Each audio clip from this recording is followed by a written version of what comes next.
Good morning guys, samahan ninyo ako mag-unbox ng aking in-order na Petrel folding table.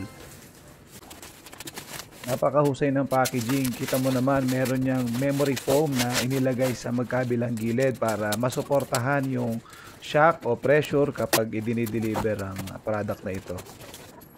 Bukod sa memory foam, naglagay din sila ng extra karton para nang sa ganon ay talagang added protection. Bukod pa yan doon sa bubble wrap na kanina na una natin tinanggal. At ayan na nga, binubuksan na natin itong Petrel folding table. May kabigatan siya, kaya alam mo na heavy duty talaga. So ganyan lang siya kadali, ibubuksan mo lang yung magkabilang paa, tapos ilalak mo yan for security. So i-try na natin.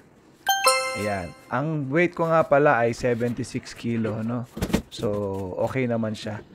Binilisan ko lang yan pero nagtagal talaga yung pag-upo ko dyan. Pero subukan pa natin yung second test.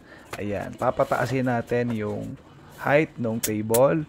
So sa tingin natin mas hihina na dapat yung capacity niya. Ayos. Tried and tested na matibay. Kaya order na kayo sa Yellow Basket habang sale pa.